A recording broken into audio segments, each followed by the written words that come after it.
KKMD 620화 아덱스 2023 보고서.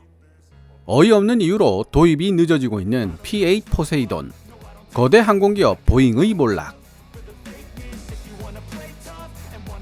밀리터리 소식에 관심이 많은 분들이라면 올해 2023년부터 미국 보잉이 만든 잠수함 킬러 P8 포세이돈이 6대 도입된다는 사실을 이미 알고 계실 것입니다. 지난 2023년 9월 6일 북한이 신형 전술 핵공격 잠수함 김군옥 영웅함을 진수하기 이전부터 대잠 초계기 전력을 강화해야 한다는 지적이 끊이질 않았고, 북한의 잠수함 발사 탄도미사일 SLBM 능력 개발을 우려하고 있었던 우리 군은 2018년 1조 9천억이라는 거금을 투자해 미국 보잉으로부터 잠수함 잡는 대잠 초계기 P8 포세이돈 6대를 도입하는 계약을 체결했습니다. 서울국제항공우주 및 방위산업 전시회 아덱스 야외 전시장을 방문했던 분들이라면 눈에 익은 형태지만 등에 가시가 삐죽삐죽 솟아있는 B737 항공기를 만나셨을 것입니다. 그 기체가 바로 P8 포세이돈인데요.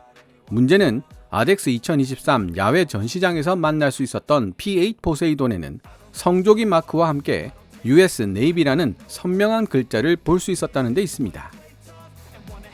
분명히 올해 2023년부터 순차적으로 6대의 P8 포세이돈이 도입되어야 하고 2024년이 되기까지 이제 불과 2달 정도밖에 남지 않았습니다.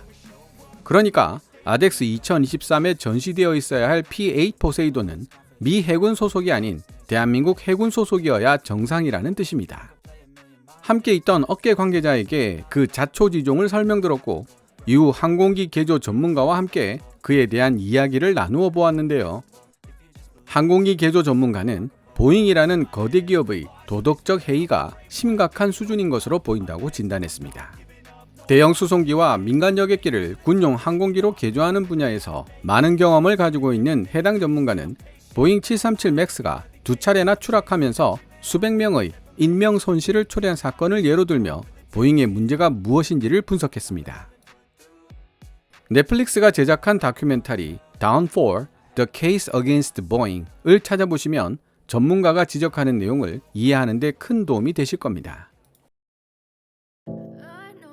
먼저 미 정부가 보증을 서는 대외 군사 판매 FMS 방식으로 판매되고 있는 P8 포세이돈의 국내 도입이 늦어지고 있는 이유에 대해 업계 관계자는 P8 포세이돈의 원인을 알 수 없는 문제점이 발생하여 체크하고 있는 상황이고, 빨라도 내년은 되어야 인도가 가능할 것으로 보인다는 미국 정부의 언질이 있었다고 설명했습니다.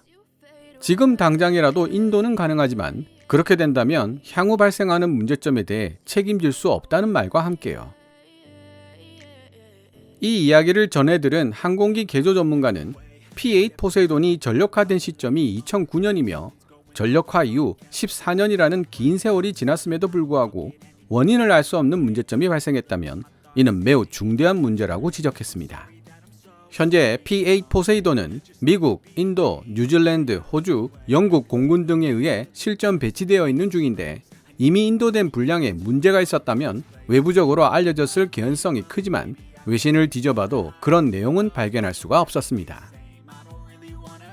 더구나 2022년 2월 3일에 미국 보잉 공장에서 대한민국 해군 P8 포세이돈 1호기가 도색을 마친 채로 나온 것이 영상으로 포착되어 2022년 중으로 1호기가 도입될 것이라고 보도되기도 했습니다.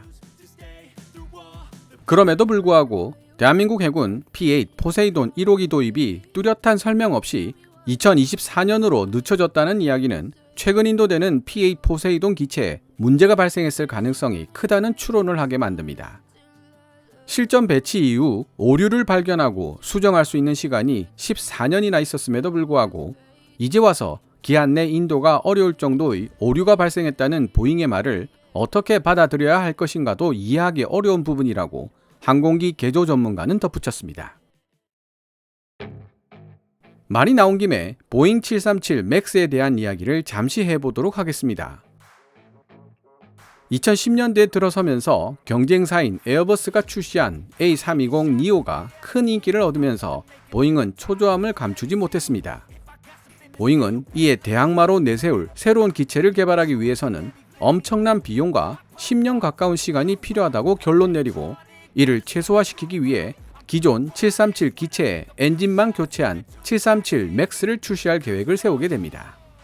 하지만 예전보다 더 크고 무거워진 엔진 때문에 기체 밸런스가 붕괴되었고 테스트 결과 자꾸 기수가 위로 들리는 현상이 발견됩니다. 이때 강제적으로 기수를 아래로 낮춰주는 시스템이 개발되는데요. 그것이 바로 문제의 시스템 Maneuvering Characteristics Augmentation System, 일명 MCAS입니다.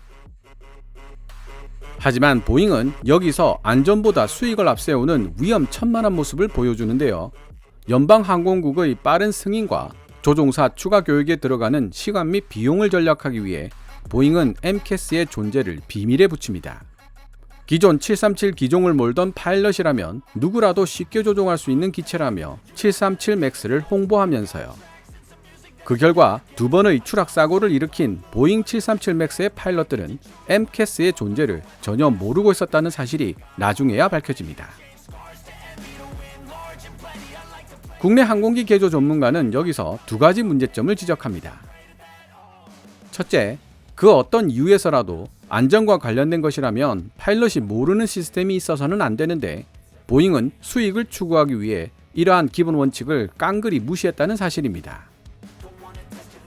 미국에서 발행되는 The Seattle Times의 2019년 6월 22일자 기사 The Inside Story of MCAS How Boeing's 737 MAX System Gained Power and Lost Safeguards MCAS의 숨겨진 이야기 보잉 737 맥스는 어떻게 개발되었으며 안전장치를 상실하게 되었나를 읽어보면 이에 대한 상세한 내용을 알 수 있습니다. 항공기 개조 전문가는 만약 사고 비행기 파일럿들이 미리 MCAS에 대한 교육을 받았다면 이상이 발생했을 때 최악의 경우 MCAS를 끄기만 해도 수동 비행이 가능하다는 사실을 알았을 것이라고 지적했습니다. 하지만 보잉은 파일럿들에게 MCAS의 존재를 숨기고 기존 737 기체와 동일한 기체라고 선전하게 바빴고 그 결과 수백 명의 사상자를 내는 사고를 두 차례나 일으키게 되었습니다. 둘째, 최악의 사태에 대비해야 하는 항공기나 전투기는 특정 부품이 고장을 일으켰을 때를 대비해 이를 우회할 수 있는 복수의 페일세이프 시스템을 갖추는 것이 상식입니다. 그런데 보잉 737 맥스의 MCAS는 이런 상식을 무시하고 단일 센서로 구성되어 있었다는 것입니다. 사고 당시 항공기에 부착된 MCAS 센서가 날아가던 새와 부딪히는 통에 파손되었고 그 결과 비행기 기수가 계속 위로 들려있는 것으로 잘못 인식하게 된 MCAS가 강제로 기수를 낮추게 만들었던 것으로 알려지고 있습니다. 사고기 파일럿들이 아무리 기수를 잡아당기려고 해도 요지부동이었다는 사실이 블랙박스 분석을 통해 드러났던 것입니다. MCAS를 끄면 된다는 사실만 알았어도 MCAS에 복수의 센서가 부착되어 있기만 했어도 피할 수 있는 사고였습니다.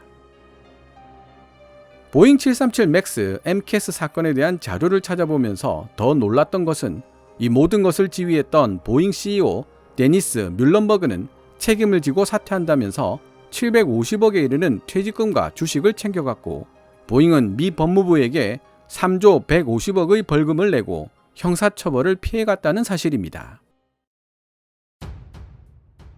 원인을 알 수 없는 이유로 인도를 2년이나 미루고 있는 P-8 포세이돈.